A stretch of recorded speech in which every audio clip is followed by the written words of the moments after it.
पुत्र बर्बरीक, प्रणाम माते। पुत्र, इस भस्म को स्वीकार कर लो पुत्र। यदि यह भस्म किसी दुष्ट प्राणी के हाथ लग जाएगी तो अनर्थ हो जाएगा। वो इसका प्रयोग अपनी स्वार्थ पूर्ति के लिए कर सकता है, तुम इसका दुरुपयोग नहीं करोगे। जैसी आपकी आज्ञा माते। कल्याण हो पुत्र। पुत्र, जो सिद्धियां हमने तुम्हें प्रदान की है, केवल वो ही पर्याप्त नहीं है, अभी तुम्हें शक्ति प्राप्त करना शेष है। मेरे लिए क्या आज्ञा है माते? भगवान शिव की आराधना करो पुत्र, वही तुम्हें शक्ति प्रदान करेंगे। हमारा आशीर्वाद सदैव तुम्हारे साथ है।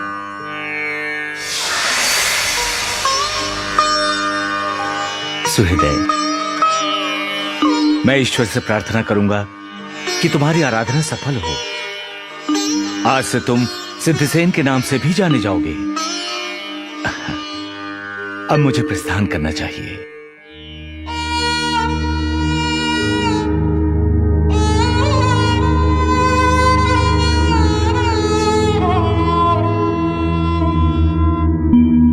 भीम जी भ्राताश्री। पांचाली तो अब सचमुच थक चुकी है और मेरे अनुज भी। अब तुम मझले होने का कर्तव्य निभाओ और जाकर देखो आसपास कोई जल की व्यवस्था या विश्राम करने का उचित स्थान है या नहीं। और हां, शीघ्र लौटना भीम, क्योंकि 12 बरस की वनवास की अवधि अब समाप्त होने को है और दुर्योधन के सैनिक हमें सियार की भांति सूंघते फिर रहे हैं। जो आज्ञा भ्राताश्री।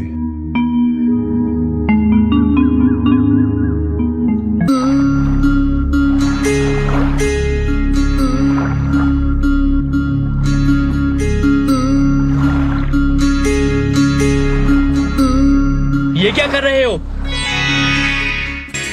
दिखने में तो भद्र और व्यवहार में चांडाल लगते हो। मूर्ख बालक, तुम्हारे माँ बाप ने शिक्षा नहीं दी तुम्हें बड़ों से कैसे बात करते हैं?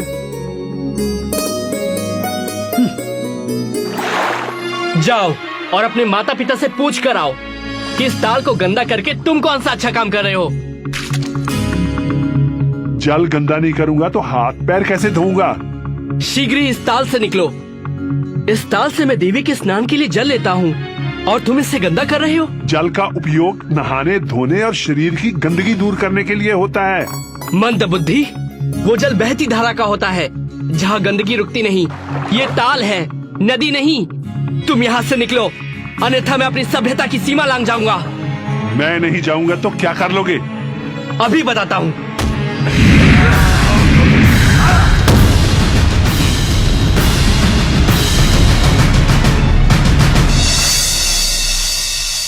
मैं बच्चों पे हाथ नहीं उठाता, किंतु तुमने सारी सीमा तोड़ दी। तुम्हें तो सभ्यता सिखानी ही पड़ेगी।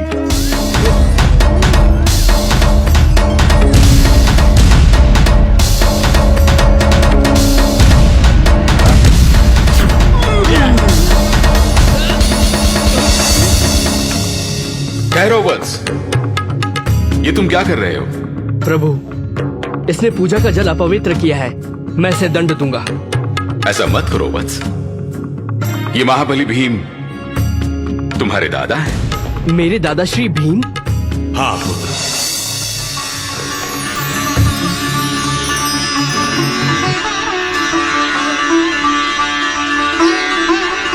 मुझे क्षमा कीजिए दादाश्री, मुझे क्षमा कीजिए।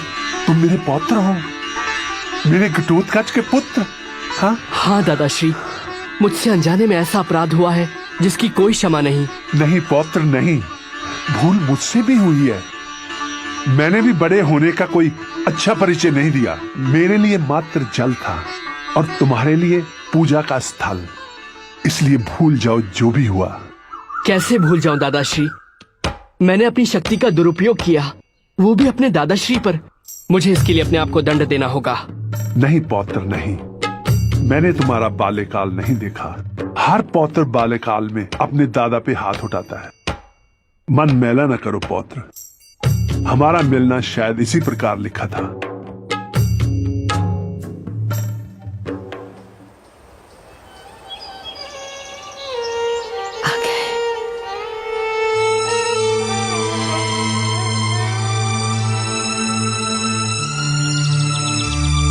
प्रिय भीम, तुमने आने में बहुत विलंब कर दिया। और ये भ्राताश्री, ये बर्बरीक है, मौरवी और घटोत्कच का पुत्र।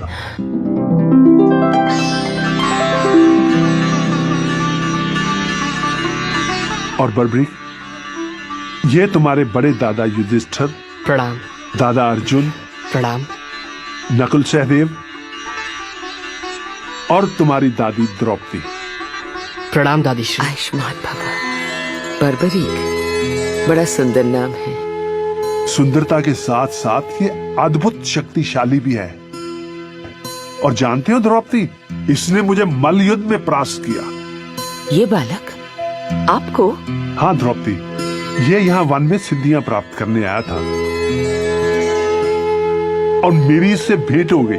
पुत्र बर्बरिक, तुम्हारी दादीश्री हिडिंबा, माताश्री और पिताश्री कैसे हैं? दादाश्री, जब से मैं श्री कृष्ण से शिक्षा प्राप्त करके निकला हूँ तब से उनके दर्शन नहीं हुए। लेकिन ये विदित है कि वो सदैव पिताश्री और आप सबकी चिंता में लगी रहती हैं। घोड़े के टापों की आवाज।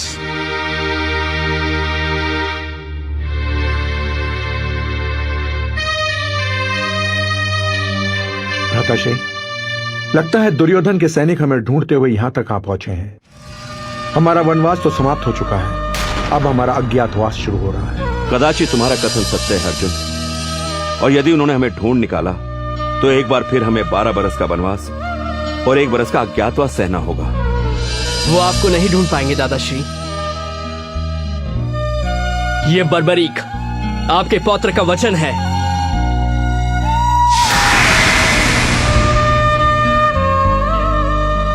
ओम नमः शिवाय। देवी के आदेश पर बर्बरीक बलवान, देवी के आदेश पर बर्बरीक बलवान,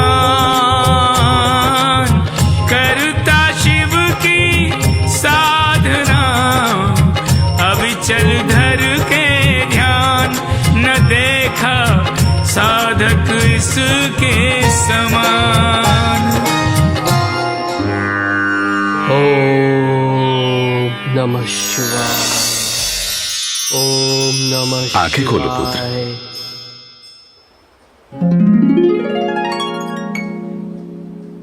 प्रणाम प्रभु। कल्याण हो। हम तुम्हारी आराधना से अति प्रसन्न हैं पुत्र।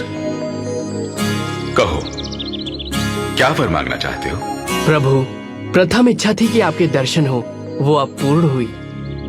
और दूसरी? मैं ऐसी शक्ति चाहता हूँ प्रभु जिससे मैं दुर्बल और निसहाय लोगों की रक्षा कर सकूं।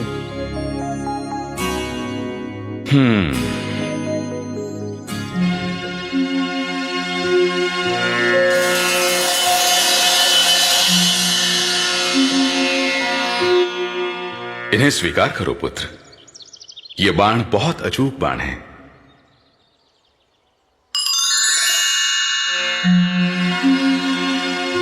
पहला बाण छोड़ने से तुम युद्ध भूमि में जिनका भी वध करने की कामना करोगे, ये बाण उनके शरीर पर मृत्यु चिन्ह बना देगा। दूसरे बाण के चलने से जिन जिन के शरीरों पर मृत्यु चिन्ह बने हैं, ये उनका वध कर देगा। तथा तीसरा बाण समस्त सृष्टि का विनाश कर देगा। किंतु ध्यान रहे पुत्र, इन बाणों का कभी दुरुपयोग मत करना। स्मरण रहे, तुम सदैव दुर्बल का साथ दोगे, हारे का सहारा बनोगे। जो आज्ञा प्रभु।